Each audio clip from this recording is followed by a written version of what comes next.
I am going to introduce Jennifer, even though she doesn't really need much introduction.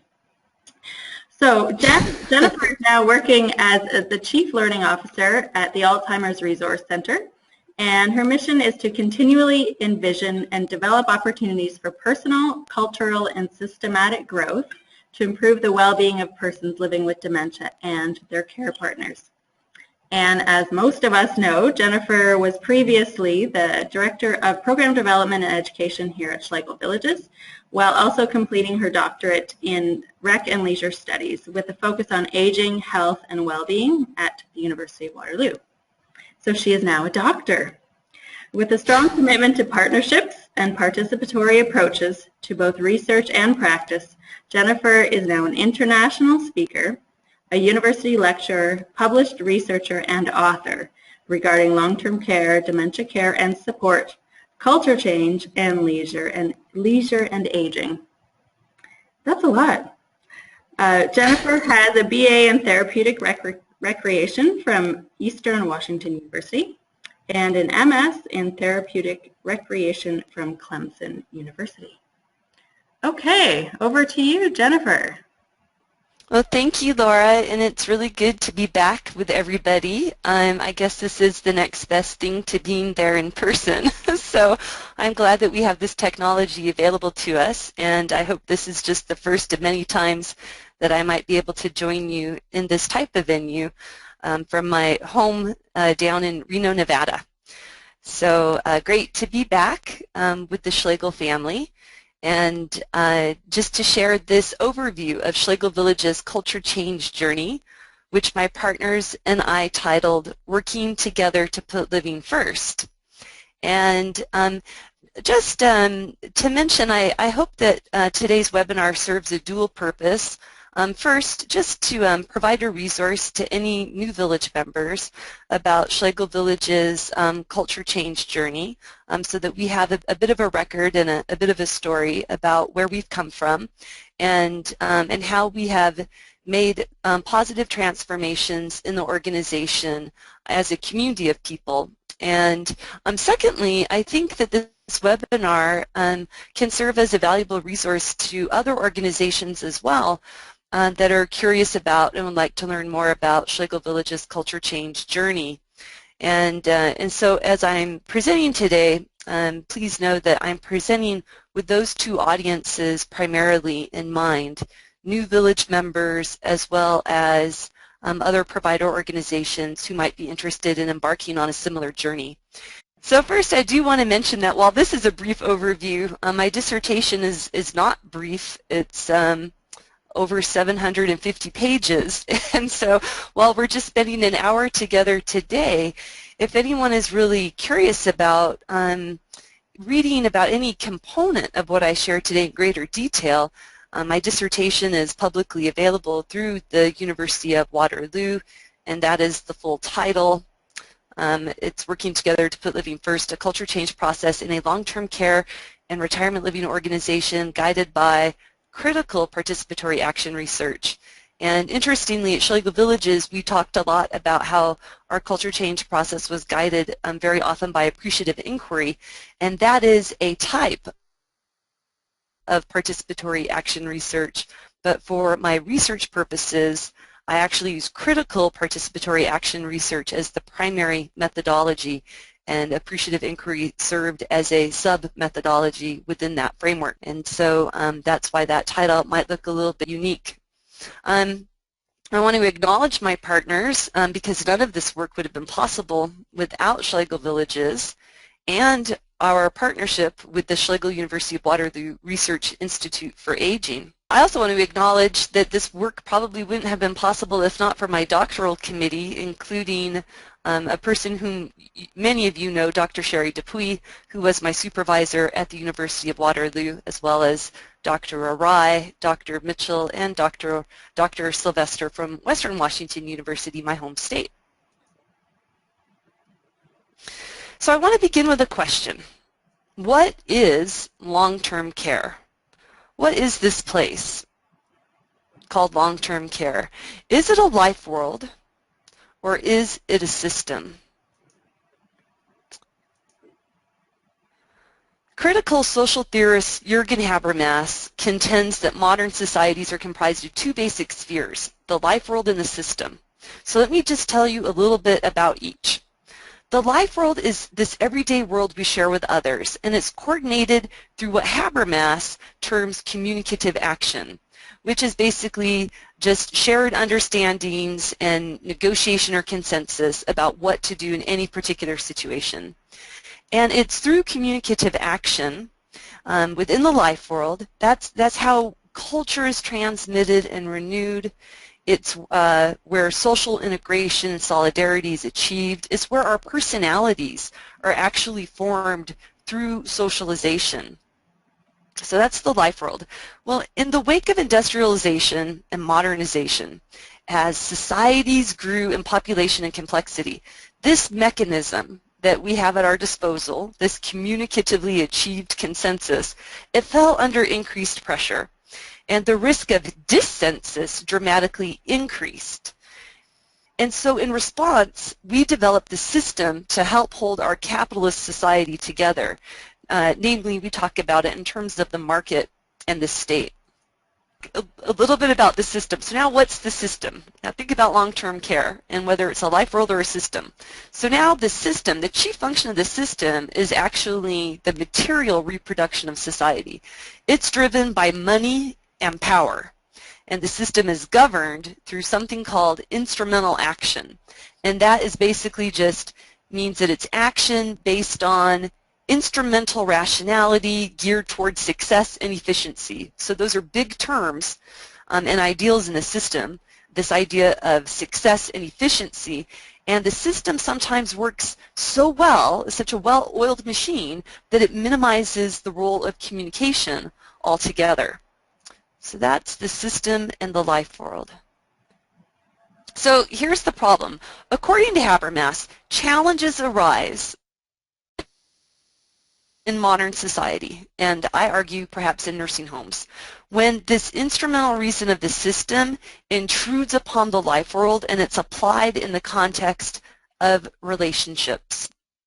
And so as a result, people are treated as objects to be manipulated and dominated rather than as citizens and decision makers. So increasingly across the life world, in modern society, and I argue within nursing homes and actually within the culture change movement itself, we attempt to unburden ourselves of these demanding requirements of communicative action, and we take up instead instrumental action for the seductive promise of efficient goal attainment. But this is a slippery slope. Instrumental reason, while good for some things, loses its magic when it is applied inappropriately in the realm of the social. It leads to the erosion of freedom, as bureaucracies or nursing homes can become iron cages that constrain human action, forcing it into narrowly instrumental channels and stifling spontaneity. How many times have you experienced that within a nursing home, that you felt that your human action was forced into a narrow channel, stifling spontaneity? The culture of long-term care is dominated by the system and this instrumental rationality. Virtually every area of life within long-term care is influenced by economic and regulatory structures, standardized assessments, documentation processes, evidence-based practices, and orientation toward clinical outcomes, the use of daily timetables and scheduled routines, and so forth. And so what Habermas was talking about, this domination of instrumental rationality over all aspects of daily life, he refers to it as the colonization of the life world. So the system is colonizing and setting up camp in people's lives, and it results in several really bad pathologies. Hillary, could you go ahead and next slide? So as I read through this list of pathologies, and Hillary, if you just want to advance it as I read each one, I just want to ask each of you who are listening to consider how often these pathologies, these problems and issues are found in nursing homes across North America, and perhaps more importantly, to reflect on whether or not any of these pathologies can currently be found in the place where you live, work, or visit. The first one is a loss of meaning. Next is the feeling that existing policies, practices, or situations are irrational, inauthentic, unjust, or sometimes, as I say, just plain stupid. The next one is this loss of collective identity, that feeling that you're no longer a part of this social fabric. The next one is a steady erosion of social bonds. How often are social bonds broken as somebody moves into a nursing home? Next are these increased feelings of helplessness and a lack of belonging, or what Habermas would call alienation. Next is a breakdown of rituals and traditions, so the things that people did within their own homes, they no longer do within the new nursing home environment. Or increased feelings of discouragement, disengagement, devaluation, or something Habermas called demoralization. And all of these pathologies lead to something that Habermas calls a process of cultural impoverishment. So when we talk about culture change and we think about what is the current culture, I think it's helpful to think about these social pathologies, to think about the role that the system plays in creating these pathologies, and to say, you know what, the culture today across North American long-term care homes is culturally impoverished. Therefore, change is needed. So there is widespread agreement across the United States and Canada that deep changes are needed across the continuum of age services, the whole continuum, assisted living, retirement living, even in-home, but more specifically and more urgently within long-term care homes, or what some people refer to as nursing homes. I like this question by Barry Barkin. How could we midwife a cultural paradigm shift from a selfish, mechanistic, hierarchical culture to one in which all of humanity functions as one interconnected, generous, living organism, and each person could achieve one's highest potential? And Barry Barkin is a pioneer in the culture change movement, and many of you were probably fortunate to hear him at the inaugural Canadian Culture Change Conference, Walk With Me. And Barry poses that question to us, and I want us to connect that question to that critique of the life world and the system, and to really think about, if we really want to see a paradigm shift, we got to leave the system where it belongs. Not to say that there is absolutely no room for any systems thinking within nursing homes, but how do we instead, like Barry's saying, focus on creating these interconnected, generous living environments where each person can thrive? So that's the call for culture change. Some people say, some proponents of culture change say that long-term care is a broken system, and they say that they want to fix the system.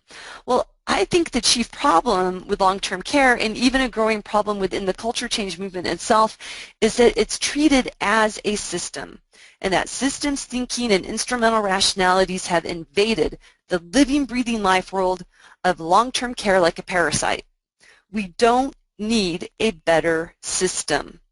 The task of healing and renewing the life world of long-term care calls for a turn away from the system and toward human action and human discourse. The next point there, Hillary? And then the final one.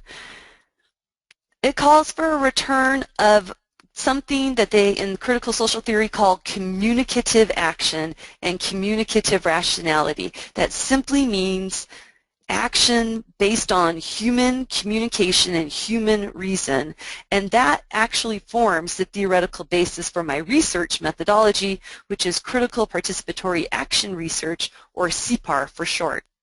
Next slide. But before I describe my doctoral research, allow me to share this question from chemists and McTaggart, who are developers of the CPAR approach. It is, for me, a defining question not just for CPAR, but for the culture change movement, offering both critique and suggesting a way forward.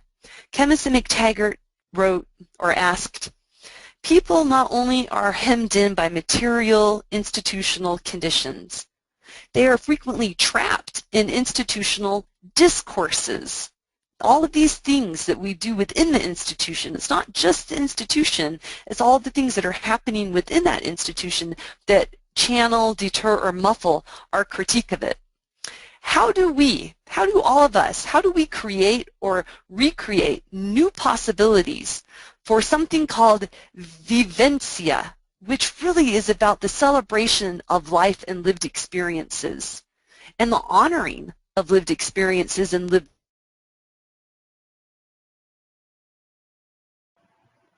Jennifer, I think you cut out for a minute there. Are you still with us?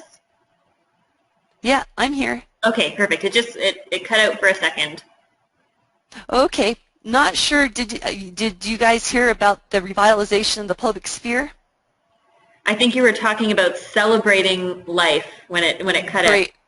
Okay, that's great. We should celebrate life and revitalize community within nursing homes. Basically get the system out, revitalize the public sphere and the honoring of people's lived knowledge, and promote the decolonization of life worlds that have become saturated with all of this system stuff.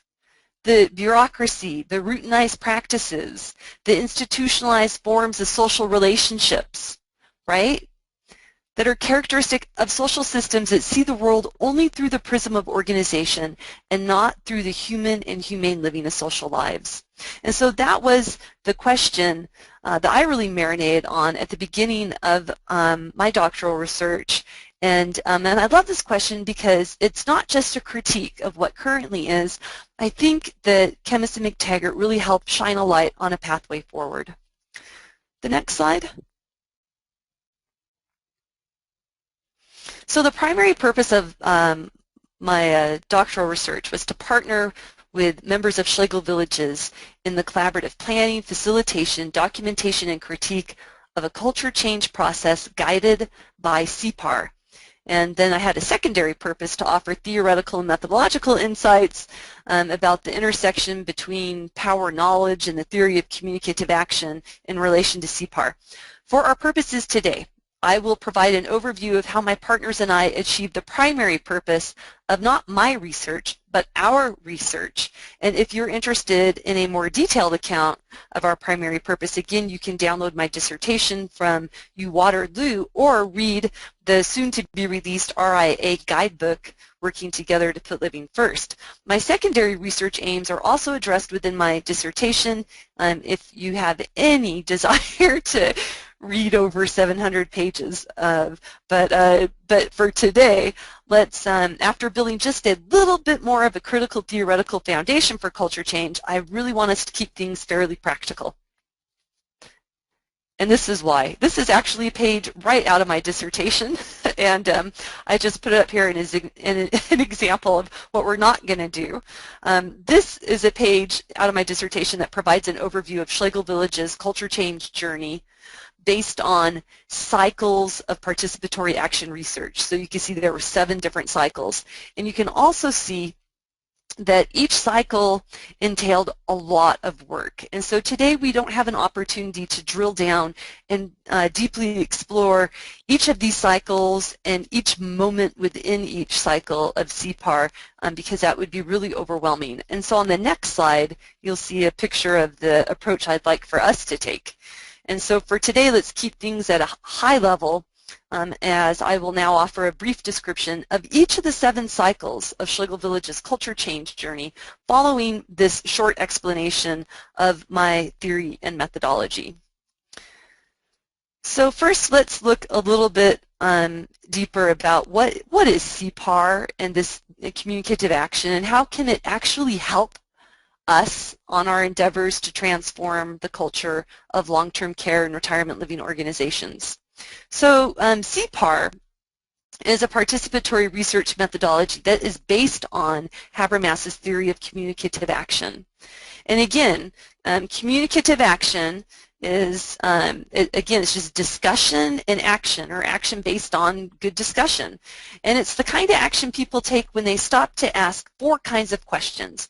And as I read these 4 kinds of questions to you, I want you to imagine that they are being asked within a nursing home by the people who live and work there. And I'll provide some examples. So the first question, does what we are doing make any sense? For example, does it make sense to force people to get out of bed so they can all be in the dining room by 8 a.m. for breakfast when there are not enough staff members to help everyone eat at the same time, and people have their breakfast in front of them and they just watch it get cold? Does what we do make any sense? The next question, is this thing we're doing, is it based on some truth? For example, do people want to eat breakfast at 8 a.m. every day of the week? Or does breakfast actually have to mandatorily be served for some reason at 8 a.m.? Is that a practice based on truth? The next question, is our understanding of what we do based on our authentic beliefs? For example, do we sincerely think that trying to serve everyone breakfast at 8 a.m. is the best way to do things? That's what that question is about. Is this really what we believe is the best way to do things? And is that an authentic belief? And then the last question, is what we're doing morally right? Is it right? And that's a really important question. So these are the types of questions when we're reflecting on the culture of long-term care. These are the types of questions that communicative action would call us to discuss. But there's more. So in addition to asking these kinds of questions, the theory of communicative action actually sets up the conditions or the requirements for the conversation in order to have a conversation that can lead to agreed upon changes or actions. So let's look at that half of the equation on the next slide. Oops, there we go. So in short, after having a meaningful conversation, the group is going to decide what to do. So as a group engages in communicative action, this is how they do it. They really have to deliberately aim first to reach some kind of intersubjective agreement as a basis for mutual understanding. So first we all have to get on the same page, is what that means. We have to make sure we're talking in a language we can all understand, okay? And then when we make a decision, we need to reach something called an unforced consensus about what to do. So, and that's not easy, to reach a consensus. And I don't have enough time today to really tease that out, but I think we all know that that consensus isn't always the best decision, and sometimes decisions are made that don't really feel like a consensus decision. But the goal of communicative action in its purest sense is to actually reach an unforced consensus, so democratic decision making. And then by doing this, we open up this communicative space between people, and by doing so, you actually build community, you build solidarity, and it underwrites whatever decisions people have made. It underwrites those actions and decisions with legitimacy. So basically, that's what it is. After a meaningful conversation, the group decides what to do, not some culture change expert, not some evidence-based guideline for culture change. It's the local community that decides, and thus a return of what Habermas calls human reason instead of instrumental reason. But on the next slide, what we'll see is that critical social theory doesn't just offer an ideal process for culture change, it also provides a different way for us to think about and define culture change, a way that is actually theoretically based. So, you know, what is culture change? There are many definitions of culture change in the literature. Many conceptualizations suggest that transformations occur on the personal, social, organizational, and environmental levels, as well as at the level of our practices.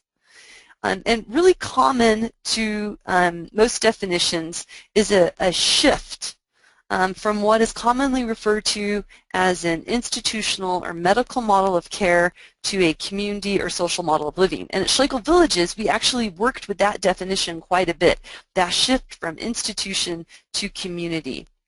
And most proponents of culture change think about it in terms of changing the organizational culture.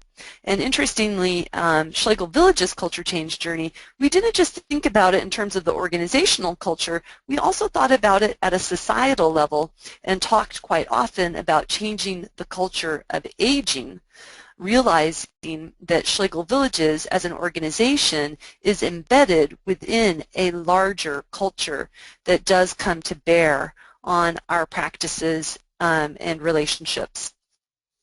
On the next slide is a definition that I kind of like to use. It's pretty basic, but I think it has all the important elements there that defines culture change with the following qualities. How do you know if your organization is transformed? Well, do the residents direct all care and resident-related activities? So a transformed culture is resident-directed. A living environment that's designed as a home rather than an institution. So that's a transformed organization that is home, not our workplace. Culture change involves close relationships between residents, family members, staff, and the broader community. So no more of that sense of us and them, that actually mutual reciprocal relationships between community members, both within the residential community and within the broader community. That work is organized to support and empower all staff to respond to residents' needs and desires. So people have empowered decision making. And then collaborative and decentralized decision making as well for operational and organizational decisions. And then also that there are systematic processes for continuous quality improvement. So that's a definition from the Institute, from the Institute of Future Aging Services about what is a culture change environment, what does it look like. And so I think it's important to think about how many of these elements or qualities exist today and to what degree within Schlegel Villages. So that's a helpful definition. But let me on the next slide, and this is a definition that comes from critical social theory. So from a perspective of CPAR, grounded in this critical social theory, we can understand culture change as a process that takes place within and across 3 different registers of change. Language discourses is one register, activities, practices is another, and then social relationships and forms of organization, which are also described by CPAR researchers in terms of what we say, what we do, and how we relate. And what we say and what we do and how we relate are actually interdependent forms or domains of individual and cultural action. So in other words, if you change the things you say, it can actually then affect the things you do and the way that you relate. And so I like this definition because it shows that interrelationship between those different domains. And so from a critical perspective then, culture change involves transforming language and discourses that are inhumane, incomprehensible, and simply irrational. It involves transforming activities and practices that are unproductive and harmful, and social relationships and forms of organization that cause or maintain suffering, exclusion, or injustice. And these transformations are achieved through these processes of contestation and institutionalization. So community gets together using communicative action, and they contest or critique certain language, certain practices, certain relationships, and then they also do something, they institutionalize what they want instead. So I'm using institutionalize in a good way there. They institutionalize a new culture. And so that is that is just a definition of culture change that comes right out of the critical social theory literature.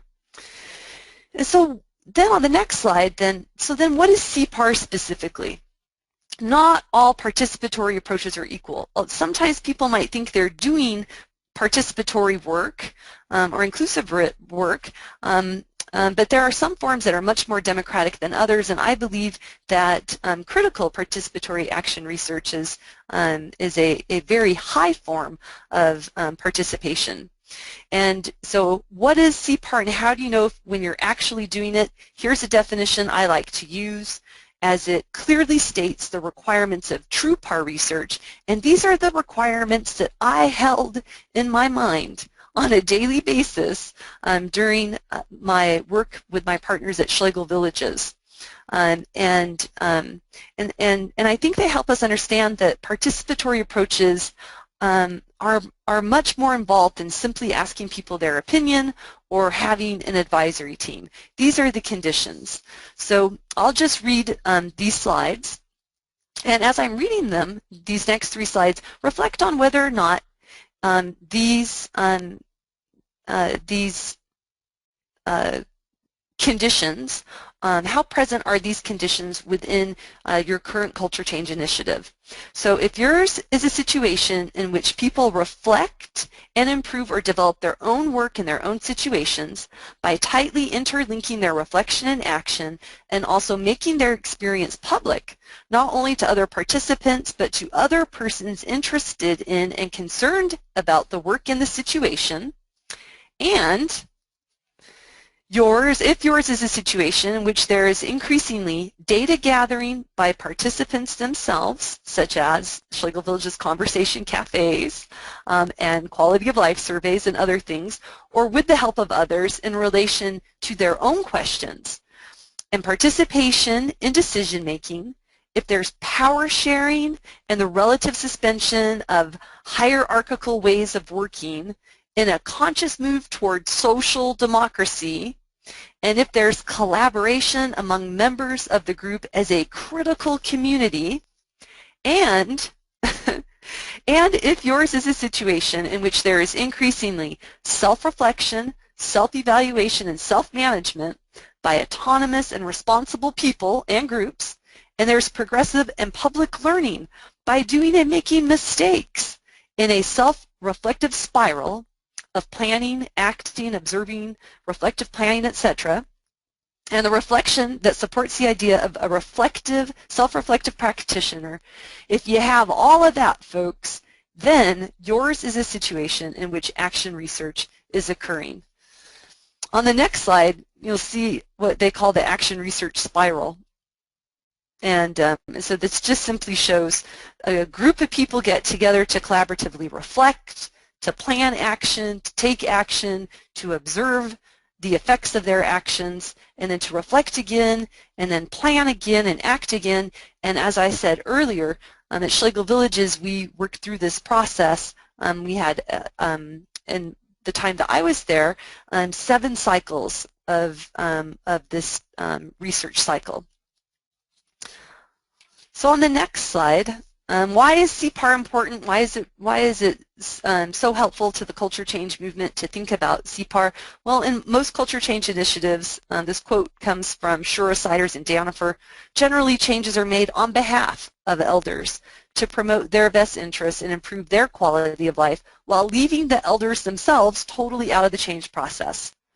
So the tension between reform imperatives and already existing bureaucratic structures and power hierarchies that position elders in the relatively most powerless and passive roles within the institution is not an unrecognized problem by pioneers in culture change and long-term care reform, and yet, as they say, it does present many different challenges. So CPAR is one way that organizations can overcome these challenges which exclude people from being engaged in the decisions that affect their own lives. So we made the decision to embark on a culture change journey at Schlegel Villages guided by CPAR. So that was our approach. But now let me just give you a brief description of the journey. Beginning with my first meeting with Bob Callanan, who was the former Chief Operating Officer of Schlegel Villages, in what an initial cycle of CPAR called reconnaissance, which is just a fancy word for critical self-reflection. So in the summer of 2009, Bob approached me with some concerns about Schlegel Villages. From his perspective, despite its reputation for excellence and innovation, there were still many aspects of the organizational culture that were rooted in this institutional medical model of care. And so Bob enlisted my help, and I recognized it as an opportunity, a great opportunity for critical participatory action research. The next slide. So through a series of introductory meetings, I then shared my values and assumptions with Bob and other leaders at Schlegel Villages in the RIA, and I have them listed here. I won't go over all of them, but you'll see that I had a lot of assumptions and values, so I was coming with a lot of baggage, and it's important when you embark on a culture change journey for you to be able to kind of everyone put their values and their baggage out there on the table to make sure that there is alignment. And in this case, with my values about relationships and working collaboratively and trying to decolonize the life world, we found that there was really strong alignment between my values and the values of the leaders within Schlegel Villages in the RIA. And it was as if we were meant to work together on this journey. And on the next slide actually continues a list of my values, and trust me, this wasn't even all of my values. If you go to my dissertation, the list gets even longer, so you can see a little opinionated there. But more importantly, after reflecting on my own values and sharing my own values, it was important for us to then do the same type of critical self-reflection within Schlegel Villages. And so clearly aligned in our values, Bob and I formed a research partnership along with Josie Daverna, the vice president of the RIA, and together the three of us planned and facilitated a reconnaissance retreat. We didn't call it that. I think we called it Changing the Culture of Aging One Village at a Time. And it was a session within the Operational Pioneering Retreat in which 140 team members were in attendance. And so in essence, this was a cycle of organizational critical self-reflection. And this is so important because the first principle of CPAR, and what I believe should be the first principle of any culture change journey, is the collaborative identification of the initiative or the project.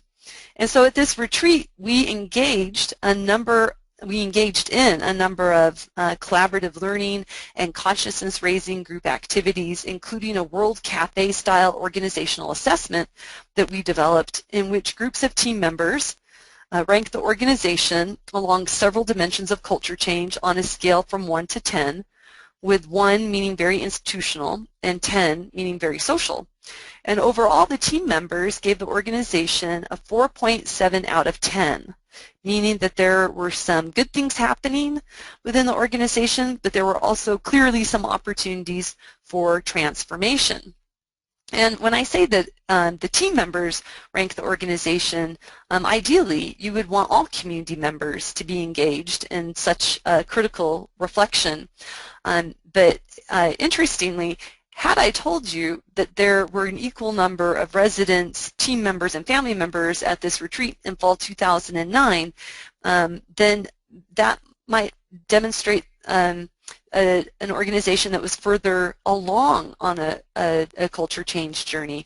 I think that Schlegel Villages, from 2009 till the time I left the organization in 2013, we increased engagement at our operational pioneer retreats of elders and family partners, and as that is an outcome of our culture change journey. So in 2009 it was just team members, and that's perhaps one of the reasons why we only scored a 4.7 out of 10, because the organization actually needed to grow in its capacity and to engage the elders as well as family partners. So following this retreat, with the strong support garnered through this collective reconnaissance, Schlegel Villages made the decision to embark on a culture change journey. But to begin this adventure, because Schlegel Villages embraces a strengths-based approach, my partners and I turned to appreciative inquiry to guide the organization in developing shared aspirations for the future. And so here's just a short definition of appreciative inquiry for folks who may not know about it.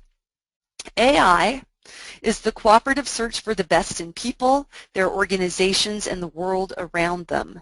It involves a systematic discovery of what gives a system life when it is most effective and capable in economic, ecological, and human terms. AI involves the art and practice of asking questions that strengthen a system's capacity to heighten positive potential. It mobilizes inquiry through crafting what they call an unconditional positive question, often involving hundreds and sometimes thousands of people. In AI, intervention gives way to imagination and innovation. Instead of negation and criticism and spiraling diagnosis, there is discovery and dream and design. AI assumes that every living system has untapped, rich, and inspiring accounts of the positive. So you link this positive change core directly to any change agenda, and changes never thought possible are suddenly and democratically mobilized. So on the next slide, so because of the collaborative nature of both CPAR and AI, we developed the Support Advisory Team, which initially had 17 members from 9 villages back when we started, and it would meet for about 4 hours every other month. And early on, we developed principles to guide our work together, our guiding principles, and then over the years, the Support Advisory Team grew to 31 members, representative of 13 villages. So the important thing to know about the Support Advisory Team and the work it does in planning and facilitating and reflecting, it doesn't stand in a position, in an exclusive position of superiority in relation to other people or groups in the organization. Instead, it's an open group which provides an inclusive space for communication and shared decision-making, not limited to the people who are members. The idea is not to replace one decision maker with some kind of aggregate authority or a group decision maker, but to foster something called collective capacity building within the organization. And to the extent that an organization is able to achieve that aim, then the consequences of their action will result in well-justified collaborative action that's widely understood and supported by people across the whole organization. And so the role of the Support Advisory Team is therefore the development of village members' collective communicative power. So not for the Support Advisory Team to make all the decisions for the whole organization, but to open that space where all village members can have a voice and a choice in the decisions that affect their lives. And so fulfilling this role, the Support Advisory Team's first task was to plan and facilitate a 3-day AI summit.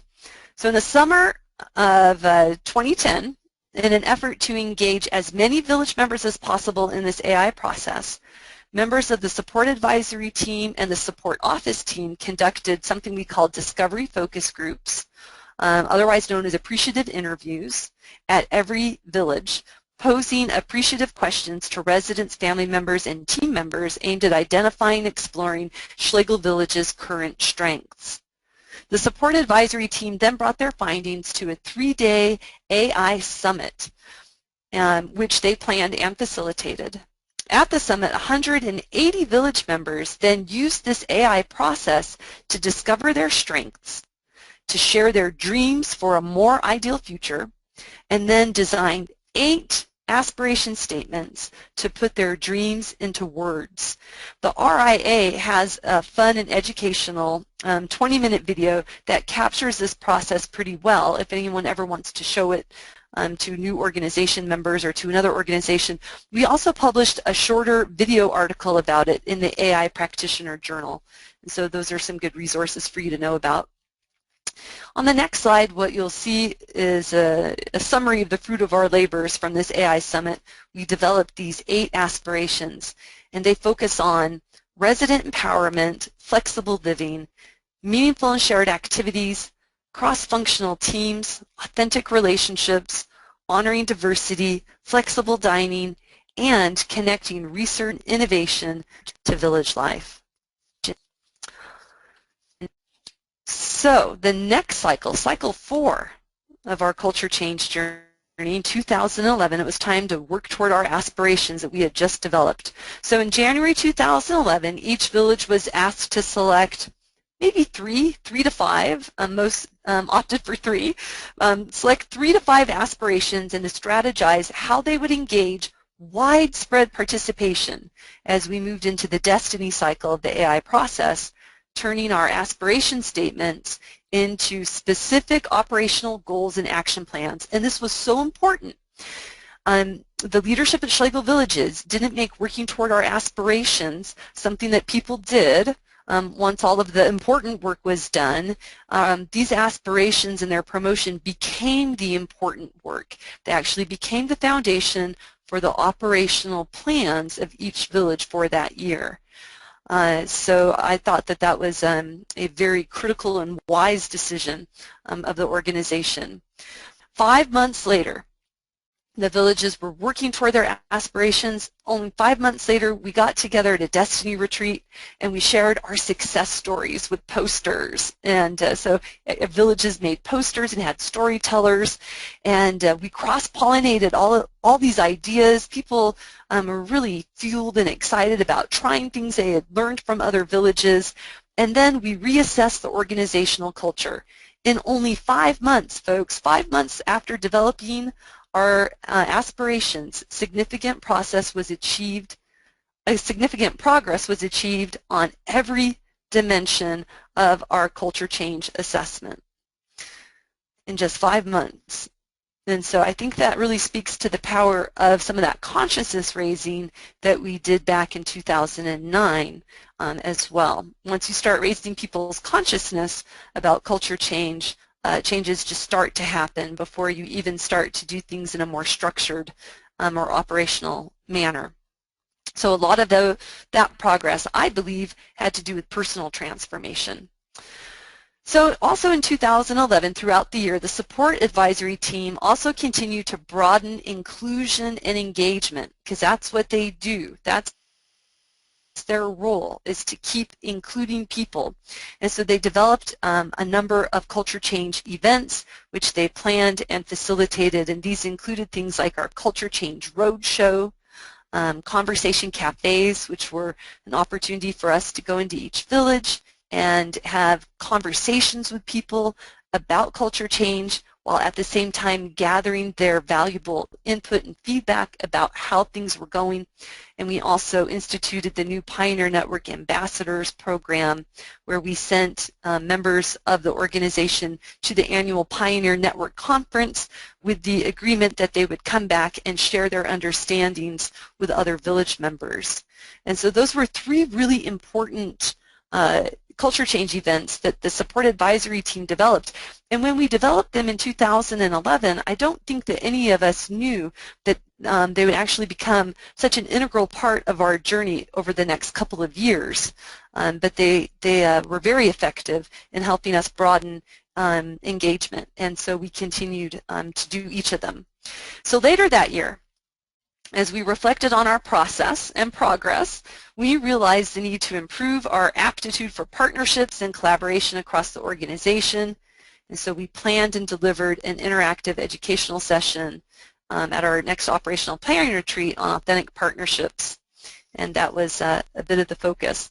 But also during that 2011 operational planning retreat, and based on the success of the support advisory team in 2012, the villages voted and agreed to develop village advisory teams, just like the support advisory team. Now we would have one in each village, comprised of residents, family members, and team members to help guide and strengthen each village's culture change efforts.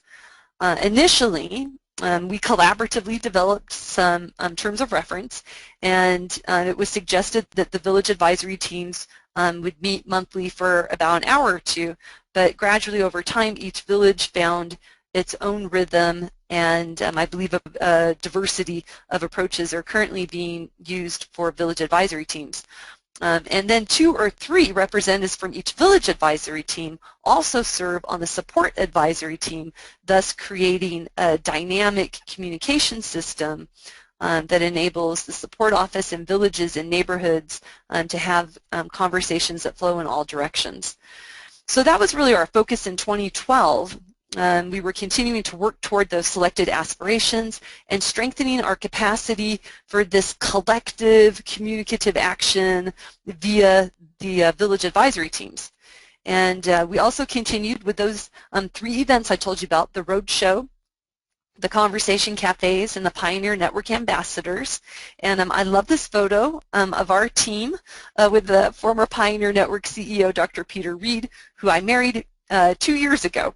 I met him at my 2nd Pioneer Network conference that I went to with Josie Daverna, talk about culture change and personal transformations there.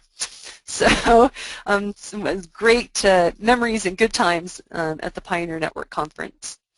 On the next slide then brings us to the year 2013, and by this time we had grown as an organization to 12 villages serving approximately 3,000 residents.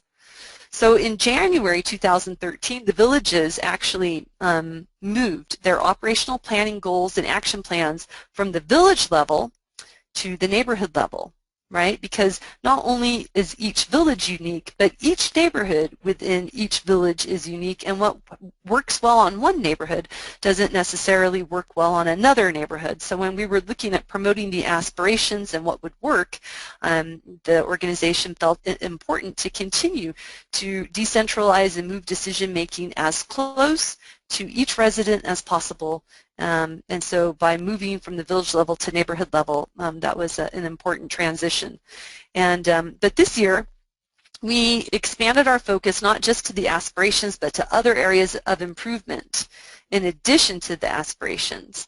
And so this change was tied to our development of a new quality improvement tool that enabled us to gather individual and neighborhood level data that was linked to our 5 key success factors. But as Bob Callanan always said, it's not about the data, it's about the dialogue. Therefore, to assist the neighborhood teams in making sense of all of this QI data and developing suitable goals and action plans, the villages started doing something called interdisciplinary quality shift huddles on every neighborhood, every shift, every day. One of our neighborhood coordinators said, I love this, she said, a huddle is an acronym for having useful dialogue daily, linking everyone. That's what we started working toward. So in addition to huddles, later that year, we also trained nearly 200 formal and informal leaders across the organization to be facilitators and guides of a Schlegelized version of the Eden Alternatives Neighborhood Guide Program, which we titled Neighborhood Team Development. And this program was then adopted and made available on every neighborhood beginning in early 2014. In a nutshell, to further strengthen the neighborhoods, the villages began holding these neighborhood team development days, bringing entire neighborhood teams together, all shifts, for team building and to learn more about the skills and practices of self-directed work teams. Also important in 2013, in May, we reassessed our organizational culture and again found that further progress had been made on every dimension on our culture change assessment. In 2013, another important part of participatory action research, in fact, one of its principles is that you need to develop and leave some lasting capacity amongst those involved in a PAR project. And that's why in 2013 I was so excited to pass the torch as the chair of the support advisory team to 2 very capable and wonderful new co-chairs who did a terrific job. So that's another important thing to always work toward, is developing the capacity and leadership in others. So then after 4.5 years of a fabulous partnership, it was time to conclude the research component of Schlegel Villages' culture change journey, and for me to finally, after a very long time, leave my doctoral program. And so my partners and I thought it would be best to end with a cycle of collaborative reflection on both our process and our impacts. And so this is cycle 7 in essence. We reflected on our process and impacts through active interviews with members of the support advisory team and other key stakeholders. And by the way, anyone who accesses my dissertation from UW will be treated to just beautiful stories and quotes from members of the organization about their personal lived experiences on our journey. There's some real wisdom in there. And then we reflected on all of that data. We took all of that data and we reflected on our own experiences at this dialogical, creative, arts-based kind of research reflection retreat that was graphically recorded. So that's a picture there of Lisa Sorza. And as we, as a group of people, reflected on all of this different organizational data about culture change, and as we reflected on our own experiences and reflected on our process and our impacts, Lisa Sorza, the graphic recorder, actually illustrated our discussion and findings. And so I want to share a couple of pictures of that on the next two slides then. So the first one is her illustration reflecting on our culture change process. So you can see we reflected on the key aspects of our culture that made a culture change journey possible and sustainable. We reflected on what's working and ideas for improvement for the support and village advisory teams. We reflected on level of participation of village members within the culture change process. Where were we having great success, and what were some ideas for next steps? And then we reflected on what's advice we would give to another organization. And responses to all of these reflections can actually be found in that RIA guidebook on our culture change journey that I was referring to. Now, this illustration, I want you to imagine, you're seeing it on a small screen, but each of these graphic recordings was, I believe, a 4 by 8 foot panel, or maybe it was a 3 by 6, but they were much bigger than your average person. They were large. And what was great was that after this research reflection retreat, they went on a road show, and so they were available to engage additional reflection within the villages by placing them within each village on a traveling road show. So on the next slide, what you'll see is our reflections on our aspirations. We did the same thing. We collaboratively reflected on our successes as well as ideas for further growth or changes. So again, Lisa was able to capture that, and again, this went on a road show. And the idea, again, isn't for the support advisory team to be the primary authority on all things culture change, but to always look for ways to open the conversation to all village members so that we can hear everyone's valuable ideas and insights. And it is my hope that that is what these posters or panels were able to achieve. On the next slide, what you'll see then, for those of you who like a little data in your diet, here was just a very brief summary, a kind of a crude summary. Oh, and you can't see the scores on the very bottom on my slide. Maybe you could see them on your screen. But this was our collaborative organizational assessment from 2009, 2011, and 2013. And so you can see that on this collaborative, strengths-based culture change journey guided by critical participatory action research and appreciative inquiry, that over the years, the organization, based on the assessments of organization members themselves, the organization continued to make strides, progressive strides, along every continuum year to year, moving from an overall average of a 4.7 when we began this journey back in 2009 to a 7.4 in 2013.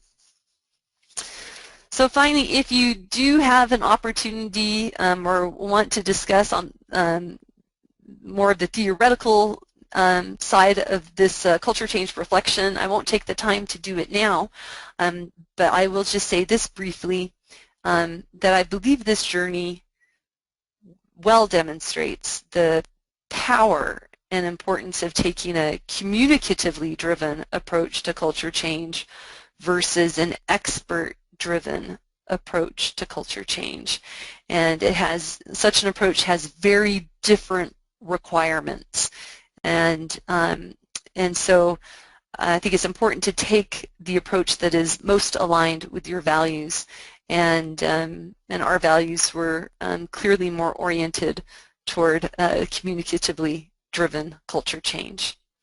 And finally, on the next slide, you'll see that this initiative did receive 2 different awards, which are wonderful. One was from the International Association of Homes and Services for the Aging. We received the Excellence in Aging Services Award. And in 2015, my graduation, I was awarded the Outstanding Achievement in Graduate Studies Award, which is an honor I share with my partners, all of my partners at Schlegel Villages, because that is not an honor I could envision achieving without our collective effort. And so I thank you from the bottom of my heart for all that you did to make both of those awards possible. And so on the next slide, you'll see that that was just a short overview of Schlegel Villages' journey. On the next slide, though, you'll see that if anyone is interested in looking at the RIA guidebook, it does focus primarily on these 4 out of the 7 cycles. But I do hope that you will take a look at it. So it focuses on the reconnaissance, that critical reflection on the organization, how to do an AI summit, how the villages worked toward their aspirations and continued to broaden engagement, and then how we reflected on our culture change process and impacts. And the next slide shows a lovely photo of the cover of that guidebook, which will be released this year. And it's filled with many appendices that can help organizations embark on a similar journey. These are kind of sharing our lessons learned.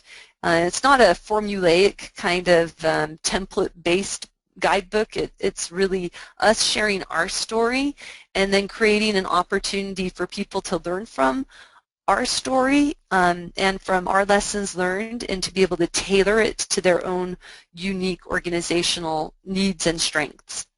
And so in closing, if you go to the last slide, I love this by Lisa Sorsa. This also came from our research reflection retreat. This is kind of a reflection on our overall culture change journey. And in closing, I'll just add that this project has transformed much more than an organizational culture.